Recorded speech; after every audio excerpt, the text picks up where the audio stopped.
My parents abandoned me. Now they want me back, but I'm not the same helpless kid anymore. And then at 16, I thought I would have a family that cared. I thought my parents, despite their divorce, would still love me. But instead, I became an afterthought, a forgotten name on a legal document, a reminder of the life they left behind. My father, Patrick, remarried barely a year after the divorce was finalized. His new wife, Victoria, was the woman he had been seeing while still married to my mother. I wasn't supposed to know that, but kids aren't as blind as adults like to believe. I saw the way she had been around even before my parents split, the way her name slipped into conversations long before she was supposed to matter. When they got married, Victoria brought along her son, Leo, and within a year, she and my dad had a daughter together, Ava. They were his perfect little family. And me? I was just the obligation. At first, I tried. I really did. Every other weekend, I packed my things and made the trip to my dad's house, hoping for something different, hoping maybe this time I'd feel like I belonged. But his home never felt like home to me. There were no pictures of me on the walls, no signs that I was ever really part of the family.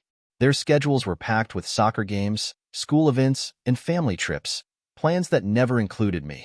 I was a visitor, a guest who stayed in the spare room, the one with mismatched furniture and a bed that was too small. At dinner, I sat at the table while conversations flowed around me. Leo talked about his baseball team, and Dad would ruffle his hair, tell him how proud he was. Victoria shared stories about Ava's first words, first steps, first everything. I tried to join in, mentioning a story from school, something funny that happened in class. But no one really listened. They'd nod, offer a distracted smile, and then move on to something else. I stopped trying after a while. It was easier to be silent than to keep forcing myself into a family that didn't have room for me. The worst part wasn't even the neglect. It was the moments that made it clear I didn't matter. One summer, I found out my dad, Victoria, and the kids were going on a trip to Florida. I heard about it through Leo, who was bragging about the theme parks they'd be visiting. When I asked Dad about it, he shifted uncomfortably. "We figured you'd enjoy spending more time at your mom's or maybe with your grandparents," he said. That was the moment it truly sank in. I wasn't part of their world. My mother wasn't much better. She had remarried, too. Mark was nice enough, but he wasn't interested in being my father, and I wasn't interested in pretending he was. Then they had Lily, and just like that, my mother's attention was swallowed whole. Their apartment felt like a place I was passing through, not a home. My room, once filled with my things, slowly became a storage space for baby supplies. Diaper boxes stacked in the corner. A crib pushed against the wall. My posters were taken down to make room for Lily's decorations. When I brought it up, Mom sighed, looking tired, as if I was just another problem she had to deal with. I kept thinking that maybe if I made myself useful, they'd see me. So I tried. I babysat Lily, helped around the house, stayed quiet when they needed me to. But nothing changed. One day, I suggested we all go to the park together, hoping for even a fraction of a normal family outing. Mom gave me a half-hearted smile. "Oh, sweetie, we actually have plans with Lily's playgroup that day. But maybe next time, okay?" Next time never came. Holidays were the worst. Dad's side had big family gatherings, barbecues, parties, all of which I was somehow always left out of. One 4th of July, I found out they were having a big celebration at the lake. I wasn't invited. When I confronted him, he gave me some excuse about how it was last minute, how he thought I'd be busy. But I knew the truth. I wasn't part of his family, not really. At Mom's, it was quieter, but in its own way, just as lonely. The holidays became something I spent mostly at my grandparents' house because my parents always seemed to have something more important going on. The breaking point came on my birthday. I waited all day for a call from either of them. Nothing. By evening, I told myself maybe they were just busy. Maybe they'd call later. Finally, my dad sent a text, just a simple happy birthday, Bud, with no effort behind it. My mom didn't even remember until the next day, when she handed me a $5 bill and said, "Oh, I completely forgot. Go buy yourself something nice." I was tired of pretending I was okay with this. Tired of waiting for them to make space for me. I had spent years trying to be seen, trying to be included, but I wasn't going to beg anymore. That night, I packed a bag, clothes, a notebook, my favorite book, and the small photo of my parents and me from before everything changed.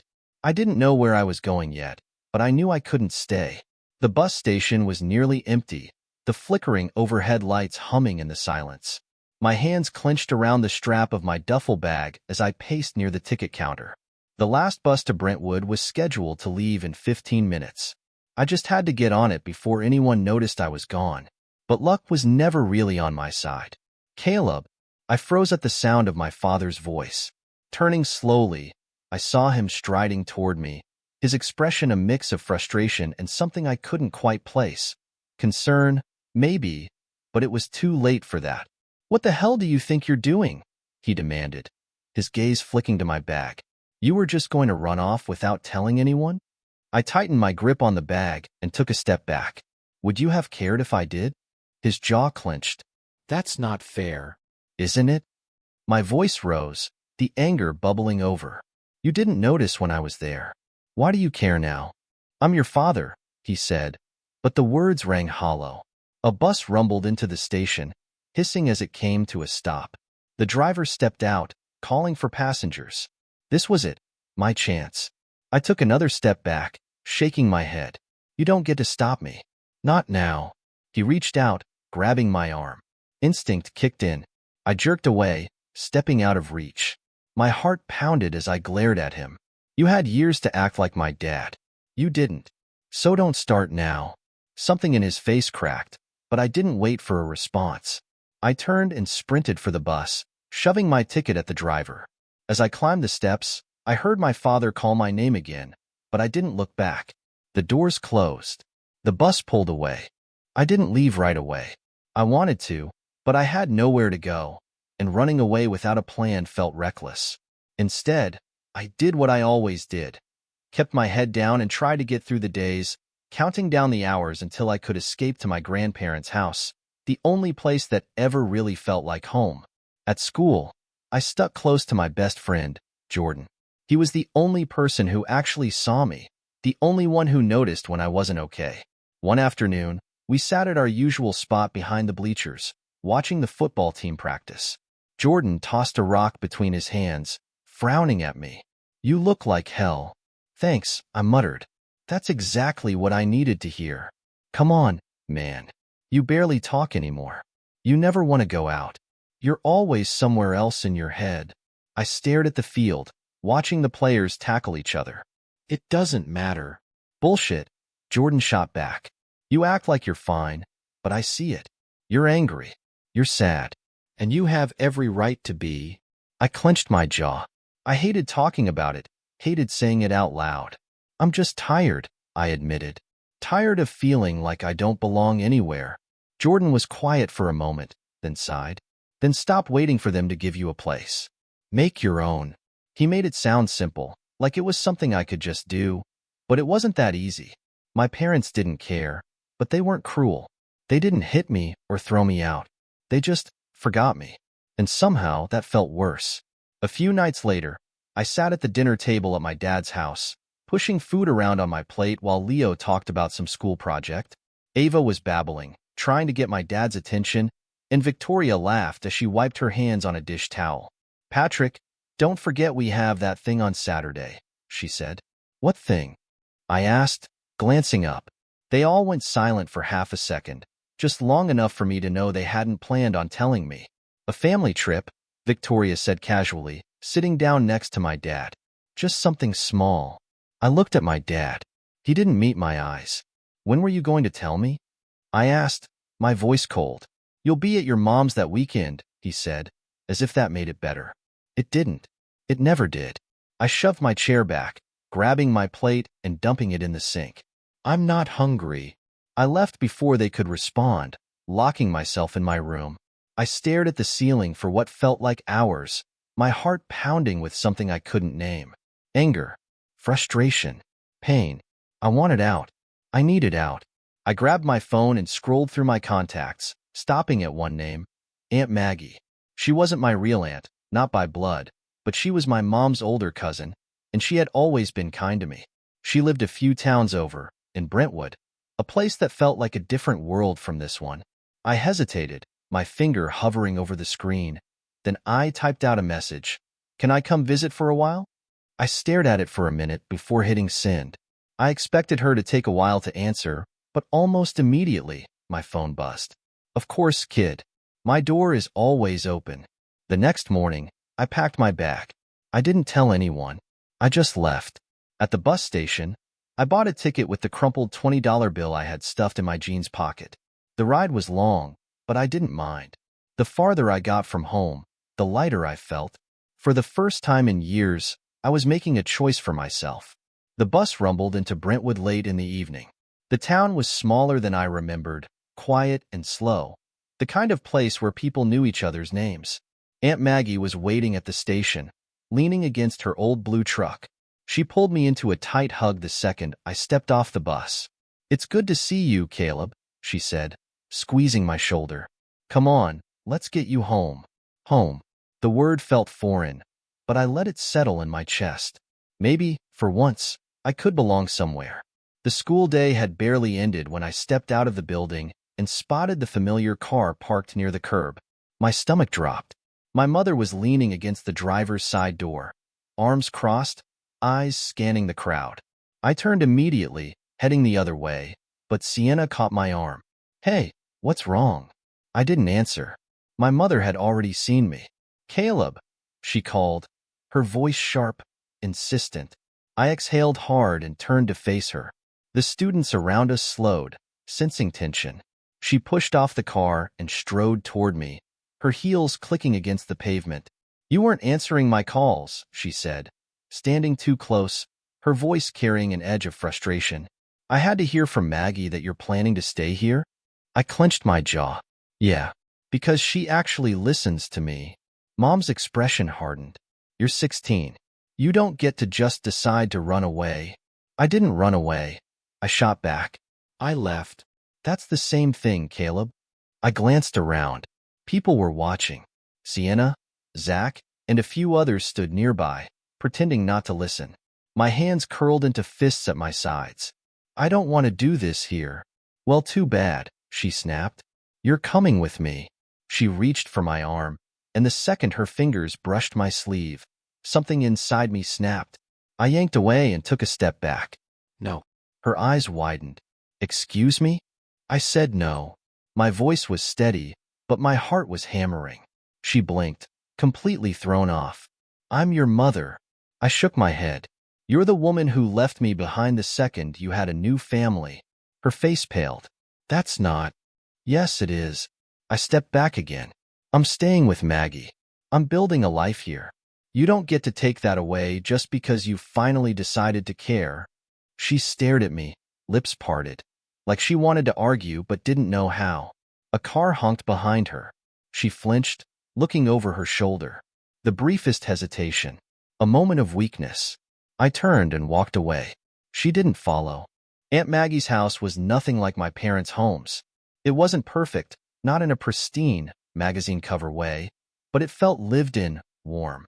The furniture was mismatched, the walls covered in old photographs, and the whole place smelled like coffee and vanilla.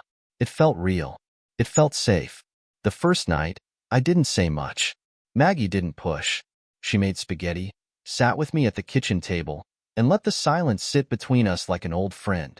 When I finally spoke, I just said, "Thanks for letting me come." She smiled and ruffled my hair like I was still a little kid. "Anytime, kiddo." That night, I lay awake in the small guest room, staring at the ceiling. No sounds of a crying baby. No muffled arguments from my dad and Victoria. Just quiet. A kind of quiet I hadn't felt in years. The next morning, Maggie didn't waste time. "You're enrolling in school here," she said over breakfast. "No sitting around feeling sorry for yourself. You need a fresh start, and that means routine." I thought about arguing, but the truth was, I didn't want to sit around either. So I nodded. Brentwood High was smaller than my old school. People noticed a new kid right away. The first few days were strange, walking into classes where no one knew me, where I wasn't just Patrick's son or Laura's kid. I was just Caleb. At lunch, I sat alone at first, eating in the courtyard, watching groups of kids who had known each other since kindergarten. Then, on my third day, Someone sat next to me. A girl, tall and confident, with a streak of blue in her dark hair. "You're the runaway, huh?" I nearly choked on my sandwich. "What?" She smirked. "Small town. New kid shows up out of nowhere. Staying with his aunt?" People talk. "Great," I muttered. "I love being a town mystery." She stuck out her hand. "Sienna." I hesitated before shaking it.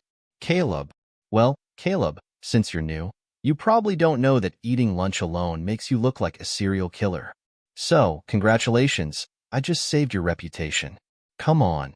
She stood, nodding toward a nearby table. A group of kids sat there, laughing, shoving each other playfully. For a second, I wanted to say no, to keep my distance. But then I thought about Jordan's words. Stop waiting for a place. Make your own. So I followed her. Days turned into weeks, and slowly, things started to shift. Maggie kept me busy, making me help around the house, cooking meals, even dragging me to the farmer's market on Saturdays. School became something I didn't hate. Sienna and her friends, Zach, Nate, and Liv, pulled me into their circle without hesitation. They had inside jokes, stories about growing up together, but they never made me feel like an outsider. One night, a month after I arrived, I was sitting in Maggie's living room, writing in my notebook, when she walked in with 2 cups of tea. She sat across from me, watching me for a long moment before saying, "They called, you know?" I didn't have to ask who she meant. I swallowed, gripping my pen tighter. "What did they say?" "Your mom wanted to know if you were okay. Your dad wanted to know how long you were staying." I scoffed. Figures. She tilted her head. "And what do you want, Caleb?" I didn't answer right away. I stared at the pages of my notebook, the half-written story about a boy who ran away and found something better. "I don't know," I admitted. "I just know I don't want to go back." She nodded like she understood. "Then you don't have to." I looked up. "What?" "You don't have to go back. You can stay here." The words hit me like a punch to the chest. "For real?" Maggie leaned forward, resting her elbows on her knees. "For real. But if you stay, it's not just an escape. You build something here. You commit. You make a life." I swallowed hard. A life. Not just existing, not just bouncing between places that didn't want me. A real life. I nodded. "Okay." Maggie smiled. "Good.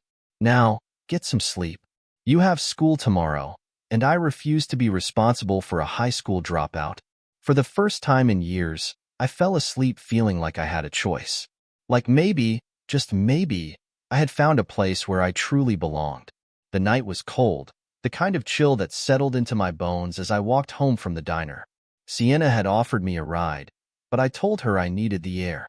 Brentwood was quiet this late, the streets mostly empty except for the occasional passing car. Streetlights buzzed overhead, casting long shadows across the sidewalk. I was halfway to Maggie's when I heard the sound of tires rolling slow behind me. I ignored it at first, figuring it was just another car passing through. But the engine didn't fade. It stayed behind me, moving at my pace. I glanced over my shoulder. A dark SUV. The windows were tinted, but I could feel someone watching me. I picked up my pace. The SUV did the same. A pit formed in my stomach. I wasn't stupid. I knew when something wasn't right. I turned down a side street, hoping it would keep going, but the tires turned with me. Panic shot through my chest. I didn't think. I ran. My feet pounded against the pavement as I bolted toward Maggie's neighborhood. The SUV's engine revved, speeding up. My breath hitched as I darted into an alley between 2 houses, jumping over a low fence into someone's backyard. A dog barked somewhere nearby, but I didn't stop. I cut across the yard and into the next street, searching for any sign of movement. Nothing. The SUV was gone. I leaned against a tree, chest heaving, adrenaline still surging through my veins. Who the hell was that? I didn't wait to find out. I ran the rest of the way home, locking the door behind me the second I stepped inside. Maggie looked up from the couch, eyebrows knitting together. "Caleb." I was still catching my breath, my hands shaking. There was. I swallowed hard. Someone was following me. Her face darkened. She stood immediately, heading toward the front door and checking the locks before peering out the window. "Did you see who?" she asked, her voice calm but firm. I shook my head. "SUV." Tinted windows. They didn't stop. She exhaled slowly, her fingers tightening around the curtain. I didn't ask what she was thinking, but the look in her eyes told me one thing. Whatever this was, it wasn't random. Staying in Brentwood wasn't just about avoiding my parents. It was about figuring out who I was when I wasn't just an afterthought. At first, it felt strange to wake up in a place where no one ignored me. Maggie never treated me like a burden. She expected things from me. Chores, school, pulling my weight around the house. But she never made me feel like I was in the way. School got easier too. I wasn't exactly a star student before, but something about Brentwood made me want to try. My grades weren't perfect, but they improved. I started actually listening in class instead of staring out the window, waiting for the bell to ring. I found out I liked English. Writing, especially. I had always kept a notebook, scribbling down thoughts or half-finished stories. But here, it became something more. I turned in a short story for an assignment once, and my teacher, Mr. Carter, stopped me after class. "This was really good, Caleb," he said, holding my paper. "Ever thought about writing more seriously?" I shrugged. "Not really." "Well, you should. Your voice is strong. There's something real in the way you write." No one had ever told me I was good at something before. Not like that. I didn't know what to do with it. Outside of school, Sienna and the others made sure I didn't have time to disappear into my own head. They dragged me along to the lake on weekends, bonfires at Zach's house, late-night drives through the back roads with music blasting. It felt weird, being included without having to fight for a spot. One night, we all ended up at a diner just outside of town, eating greasy fries and drinking milkshakes. Liv leaned back in the booth, looking at me. "So, what's your deal, new kid? You planning to stick around, or are you just passing through?" Everyone looked at me, waiting. It was the first time someone had asked me outright. The first time I had to actually say it out loud. "I think I'm staying," I said. Sienna grinned. "Good. We're keeping you." For the first time in my life, I wasn't just filling space. I was wanted. But just because I had found something good didn't mean my past had disappeared. My parents still called. Not often, but enough. My mom's calls were short, awkward. She asked how I was doing, but it always felt forced, like she wasn't sure if she was allowed to care now that I had left. My dad barely called at all. When he did, it was mostly out of obligation. One afternoon, Maggie handed me the phone. "It's your dad."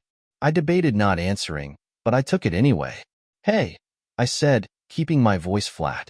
"Hey, Caleb," he said. There was a pause. "So, how's school?" It's fine. "Good, good."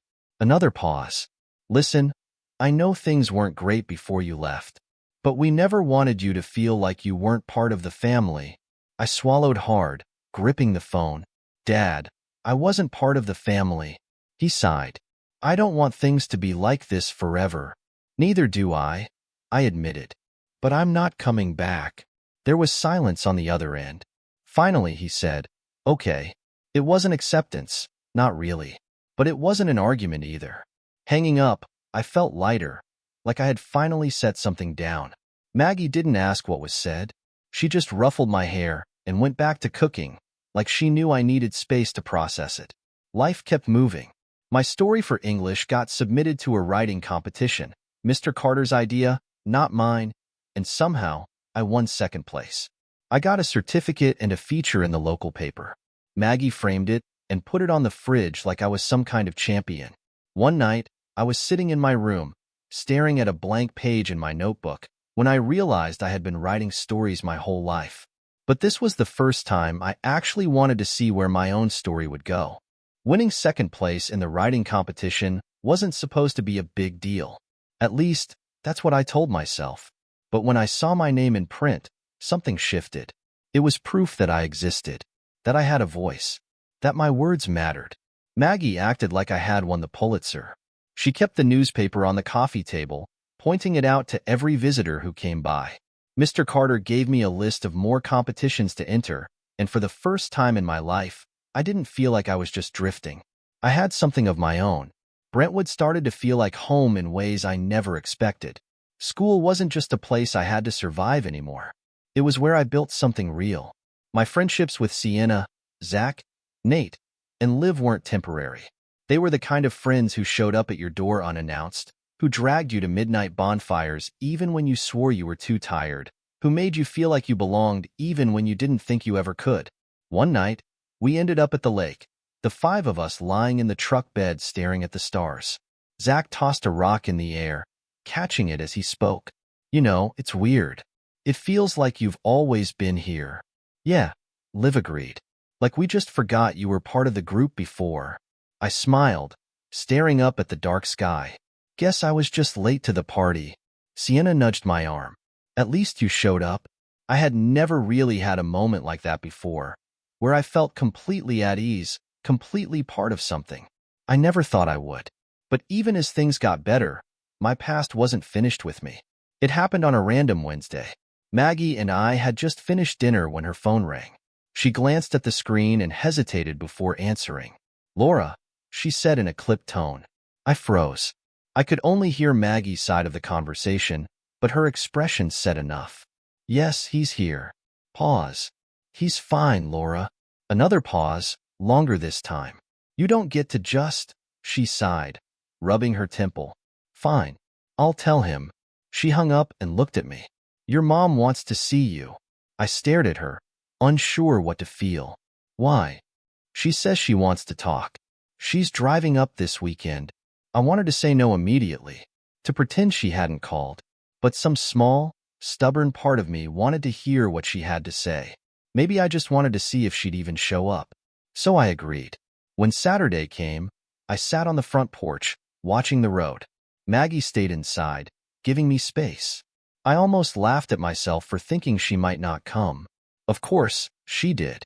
She pulled up in her car, stepping out cautiously like she wasn't sure she'd be welcome. She looked the same. A little more tired, maybe, but still my mother. Hey, Caleb, she said, like she wasn't sure if I'd answer. Hey. She sat beside me on the porch steps. We sat in silence for a while, watching the trees sway in the breeze. Finally, she spoke. I messed up. I stared ahead. Yeah, you did. She exhaled, running a hand through her hair. I was so caught up in everything. Mark, Lily, work. I kept telling myself you were fine because you never complained. And when you left, I thought, maybe you just needed space. I didn't realize how much I had pushed you away. I wanted to be angry. I wanted to yell at her, to tell her how much she had hurt me.